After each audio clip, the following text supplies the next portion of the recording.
Tuhan memberkati jemaat yang dikasihi Tuhan. Nah, pesan pastoral hari ini, saya akan berbicara mengenai penyerahan diri untuk tujuan yang lebih besar. Mari kita membaca Injil Lukas pasal 1 ayat 38 yang berbunyi seperti ini. Kata Maria, sesungguhnya aku ini adalah hamba Tuhan, jadilah padaku menurut perkataanmu itu. Lalu malaikat itu meninggalkan dia. Seorang yang bernama John Eliot, dia pernah berkata, seseorang tidaklah bodoh jika ia memberikan apa yang tidak bisa ia simpan, agar bisa mendapatkan apa yang tidak bisa hilang. Perkataan ini barangkali Anda sulit untuk mengerti, namun maksud dari John Eliot adalah bukanlah sebuah kerugian dan kebodohan apabila kita rela mengorbankan sesuatu yang tidak bisa kita simpan untuk mendapatkan sesuatu yang jauh lebih besar. Mudah-mudahan kita bisa menangkap ungkapan ini. Kita akan melihat dan merenungkan hari ini bahwa ada orang-orang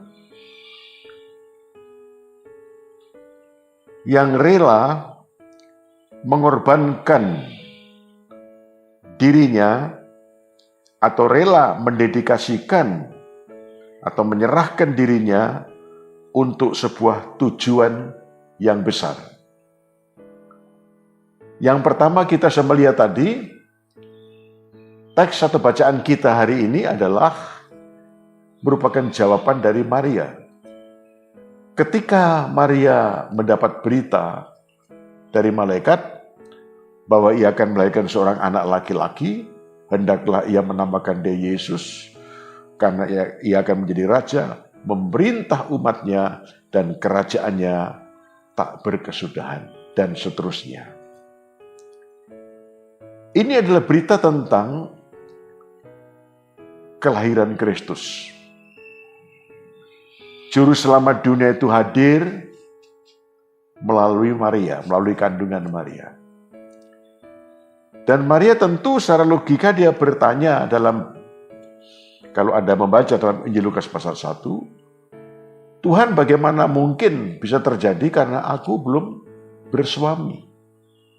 Saya kira jawaban Maria ini adalah jawaban yang sangat logik. Sangat logik.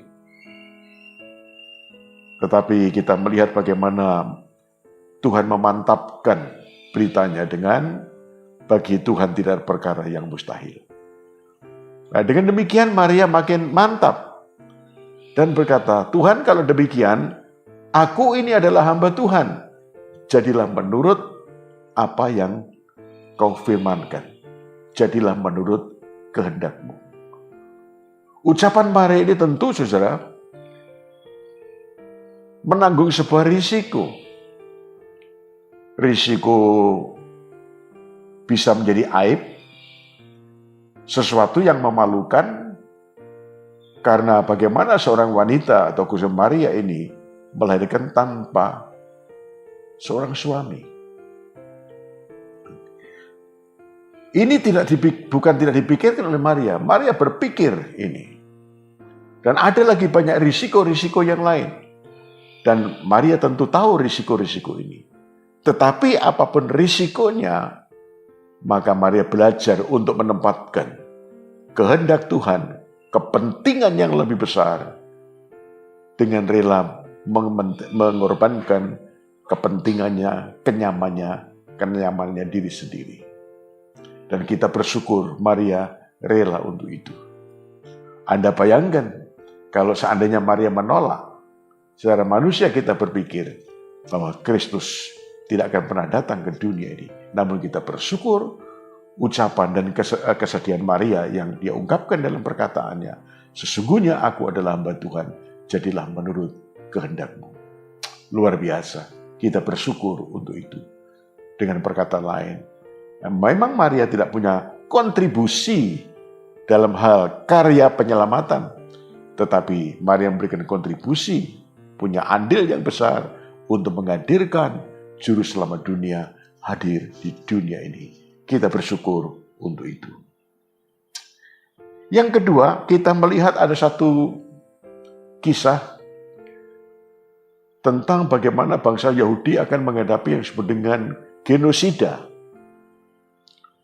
Secara masif, terstruktur, dan sistematis. Sehingga kalau itu terjadi, maka tidak satu pun bangsa Yahudi yang berada di perantauan itu lolos. Semua didata begitu rapinya, tinggal menunggu hari pelaksanaan eksekusi atau genosida itu. Sehingga saya melihat seolah-olah bangsa itu berada di ujung tanduk. Telur di ujung tanduk. Begitu kritis keadaannya.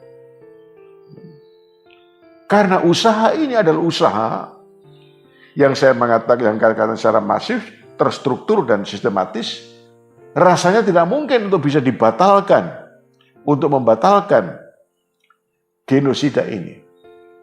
Tapi Anda tahu, dalam sejarah kitab Ester kita menemukan ada satu wanita yang rela untuk itu. Artinya rela untuk menyelamatkan, rela untuk meloloskan Israel atau bangsa Yahudi dari genosida yang mengerikan itu. Nah, jemaat yang dikasihi Tuhan, satu-satunya yang dapat menyelamatkan adalah Ester. Anda tahu kan? Karena orang yang paling dekat dengan penguasa, dengan raja adalah Ester. Tetapi Ester menghadapi satu kendala, menghadapi hukum yang harus dihadapi, konsekuensi hukum yang harus dihadapi. Kenapa? Karena ada satu aturan pada kerajaan kuno pada waktu itu, tidak seorang pun diperkenankan untuk menghadap raja tanpa dipanggil. Aturan itu juga berlaku untuk permaisuri, untuk Ester sendiri. Maka ketika Ester tahu, mengerti bahwa hanya dirinya saja yang dapat menyelamatkan bangsanya itu dari usaha genosida yang mengerikan itu, maka dia bersedia untuk itu. Artinya Ester tahu risiko. Ester tahu betapa besar harga yang harus dia bayar ketika dia menghadap raja. Ada satu ucapan yang sangat terkenal dari Ester. Dia berkata, "Kalaulah terpaksa aku mati, biarlah aku mati." Kalaulah terpaksa aku mati, biarlah aku mati, dalam Ester pasal 4 ayat 16. Nah, jemaat yang dikasihi Tuhan, artinya bahwa Ester rela mendedikasikan dirinya, menyerahkan hidupnya, bahkan menyerahkan nyawanya untuk sebuah kepentingan yang lebih besar, kepentingan sebuah bangsa. Dan akhirnya kita lihat penyerahan diri dari Ester membuahkan hasil bahwa bangsa Yahudi lolos dari genosida. Saya akan berikan contoh-contoh di situ. Contoh yang lain adalah ada 5 misionaris. Mereka adalah orang-orang muda yang terpanggil untuk menginjili satu suku yang disebut suku Waodani. Dan suku Waodani ini letaknya di Ekuador. Jangan melihat Ekuador hari ini, tetapi Ekuador beberapa waktu yang lalu, beberapa abad yang lalu. 5 pemuda, mereka sudah menikah ya. 5 pria muda ini sepakat memenuhi panggilan Tuhan untuk pergi ke Ekuador.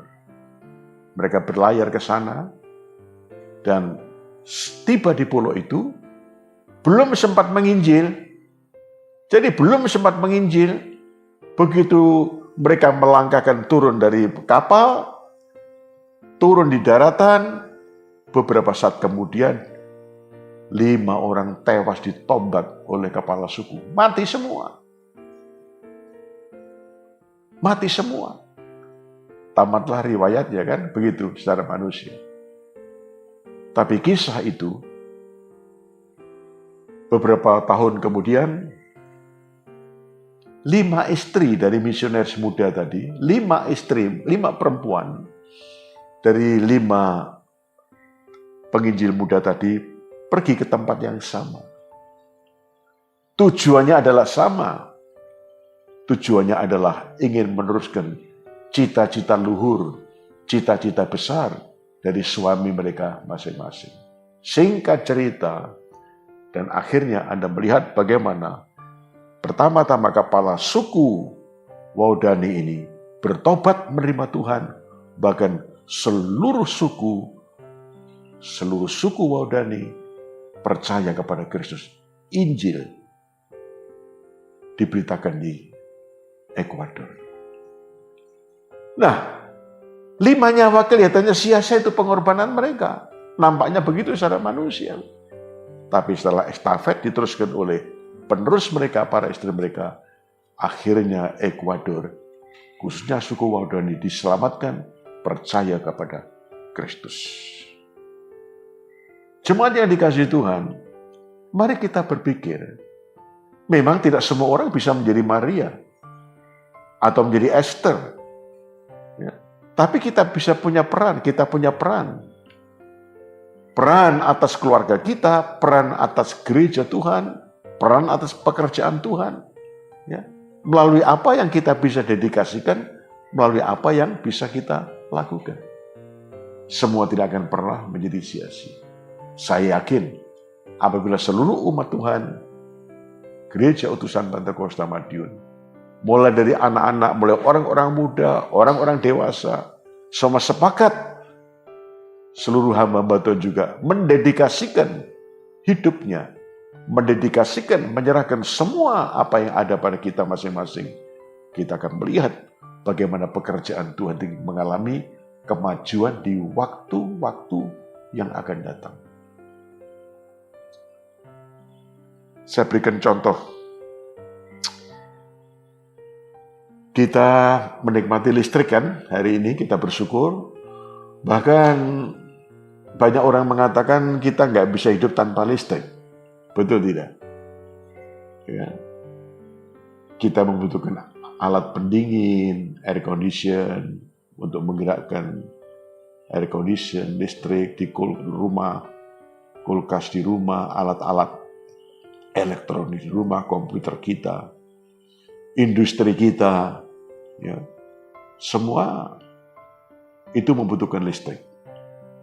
Bahkan betul apa yang saya katakan, betul apa yang orang katakan bahwa kita seolah nggak bisa hidup tanpa listrik. Tahukah Anda bagaimana ketika penemu pertama dari listrik itu? Dia berjuang begitu keras, memeras otaknya, belajar begitu rupa untuk menemukan sesuatu. Pada abad 17 memasuki abad 18, tepatnya tahun 1791, seorang pemuda Inggris, anak dari satu keluarga pekerja kasar, ekonomi bawah tentunya ya, Michael Faraday. Dia cuma lulusan SD pada waktu tentunya, tetapi dorongan begitu kuat ingin menemukan sesuatu. Dia belajar, dia pergi membaca buku-buku literatur, dia berjuang begitu keras untuk menemukan sesuatu. Tentu tidak mudah. Dan akhirnya Anda tahu dalam sejarah, pada abad 18, listrik ditemukan oleh seorang Michael Faraday. Nah, dia berjuang keras, mendedikasikan hidupnya, menyerahkan seluruh hidupnya, seluruh eksistensinya untuk belajar, bekerja keras, berjuang begitu rupa, tanpa mengenal lelah. Dan kita menikmati hasil kerja keras, hasil perjuangannya, ya, hasil jerih payahnya yang sungguh berguna bagi dunia ini. Puji Tuhan. Dan mudah-mudahan ini Contoh-contoh yang saya kemukakan tadi akan memberikan pada kita sebuah motivasi agar kita tidak membuat hidup kita menjadi sia-sia. Ada sesuatu yang kita dedikasikan, ada sesuatu yang kita tinggalkan sebelum Tuhan memanggil kita. Ada istilah pepatah atau apa yang mengatakan gajah mati meninggalkan gading, harimau mati meninggalkan belang. Nah, kalau kita mati, kita tinggalkan apa? Ya, saya harap ada sesuatu yang kita tinggalkan bagi dunia ini. Yang terakhir, saya akan berbicara tentang Kristus sendiri. Mari kita melihat Injil Yohanes pasal 12 ayat 14. Injil Yohanes pasal 12 ayat 14, Tuhan berkata, sebiji gandum tidak akan tumbuh ke dalam tanah, tidak akan bermultiplikasi, tidak akan pernah menghasilkan, tidak akan pernah berlipat, ya, tidak akan pernah bermultiplikasi kalau tidak mati. Dalam Yohanes 12 ayat 14, itu Kristus berbicara tentang dirinya sendiri, tentang kematiannya. Melalui pengorbanannya, melalui kematiannya, ada begitu banyak buah-buah yang dihasilkan. Melalui kematian Kristus, kehidupan diberikan kepada dunia, kepada Anda, kepada saya, dan kepada bangsa-bangsa. Dia mendedikasikan hidupnya, menyerahkan dirinya untuk sebuah tujuan yang lebih besar, untuk keselamatan kita, keselamatan bangsa-bangsa. Jadi Natal ini kita mengingat bagaimana kasih Tuhan kepada dunia ini, sehingga Bapa rela menyerahkan putranya yang tunggal bagi dunia, sehingga kita yang percaya tidak binasa, melainkan beroleh hidup yang kekal. Waktunya sudah sangat singkat, namun saya yakin bahwa Tuhan masih memberikan kepada Anda dan saya sebuah kesempatan untuk mengabdikan seluruh apa yang ada pada kita. Apakah itu pikiran kita, apakah itu kekayaan, apakah itu talenta, dan apapun yang ada pada kita. Mari kita belajar untuk mempersembahkan, mendedikasikan kepada Tuhan dan bagi pekerjaannya. Dan saya yakin bahwa pengorbanan kita, penyerahan kita, pengabdian kita, penyerahan dengan tulus hati, dengan hati yang mengasihi Tuhan, itu akan menghasilkan hal-hal yang lebih besar. Kita ingat bagaimana Ludwig Nommensen, dia telah meninggalkan negaranya dan pergi ke tanah Batak. Dan Anda lihat tanah Batak pada waktu itu belum pernah mendengar Injil. Anda lihat sekarang bagaimana orang-orang di Sumatera Utara, di tanah Batak ini, mereka percaya kepada Kristus dan Injil menguasai tanah Batak. Kenapa? Ada seorang Ludwig Nommensen. Otto dan Geisler, dia telah berlayar dalam pelayarannya begitu berat dan sangat berbahaya. Mereka harus menyabung nyawa, tinggalkan negerinya Jerman, pergi ke tanah Papua untuk memberitakan Injil. Dan Anda melihat bagaimana tanah Papua hari ini. David Livingstone tinggalkan Inggris, pergi ke Afrika. Sementara orang-orang Inggris pergi ke Afrika untuk mencari emas kuning. Tapi David Livingstone, dia tinggalkan negaranya, tinggalkan kemapanannya, tinggalkan kemakmuran, tinggalkan kenyamanannya, pergi ke Afrika untuk mencari emas hitam. Itulah jiwa-jiwa jemaat yang dikasihi Tuhan. Mudah-mudahan pesan pastoral pada hari ini yang kita dengar akan memberikan pada kita satu motivasi dan dorongan semangat untuk mari kita mengabdikan seluruh apa yang ada pada kita. Sekali lagi, hidup kita, pikiran kita, talenta kita, kekayaan kita, apapun yang ada pada kita, mari kita serahkan kepada Tuhan agar itu semua yang akan hilang itu kita investasikan untuk perkara-perkara yang kekal. Saya sungguh diingatkan ucapan dari Dr. Bill Bragg, pendiri kampus Crusade, yang berkata, hidup ini hanya satu kali dan itu pun akan berlalu. Tetapi apa yang kita buat bagi Tuhan dan bagi kerajaannya itu punya nilai kekal. Amin. Bapa di sorga, kiranya pesan pastoral pada hari ini akan memberikan kepada umat-Mu sebuah motivasi, sebuah dorongan dan semangat. Dan kami juga hamba-hamba-Mu dan semua orang yang mendengar, kami disadarkan betapa fananya hidup ini, dan sungguh kami tak dapat mempertahankan kehidupan ini, tak dapat mempertahankan apapun yang ada pada kami, kalau memang tiba waktunya Engkau memanggil kami. Tapi kami rindu Tuhan sebelum itu semua terjadi. Kami ingin mendedikasikan apapun yang ada pada kami, bagi Tuhan pertama-tama, bagi pekerjaan Tuhan. Oh Tuhan, supaya ini menjadi satu investasi untuk perkara-perkara yang kekal. Tuhan, terima kasih. Berkati seluruh jemaat, berkatilah hamba-hamba-Mu, dan berkati semua yang mendengar pesan pastoral ini. Dalam nama Tuhan Yesus. Amin.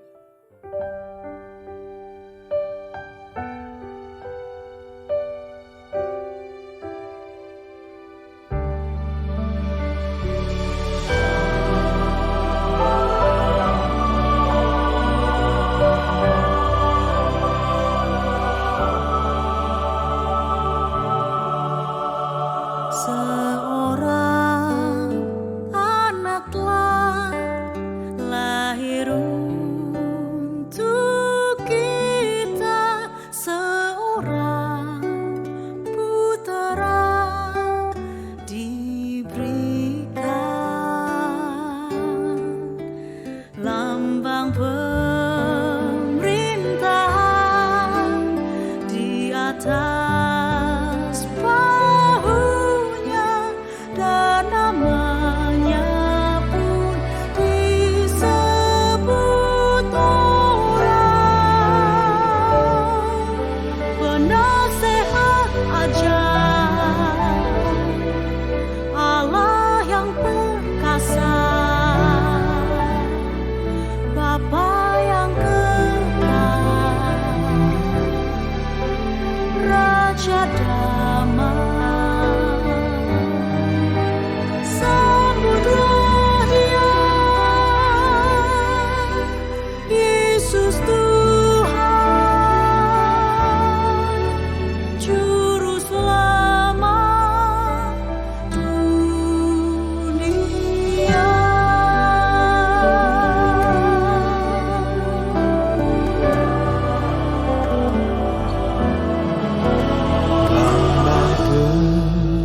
Pemerintahan di atas bahunya, dan namanya pun disebut orang penasehat ajaib, Allah yang perkasa, Bapa yang kekal, Raja damai. Sambutlah Dia, Yesus Tuhan, Juru Selamat dunia.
Yesus Tuhan.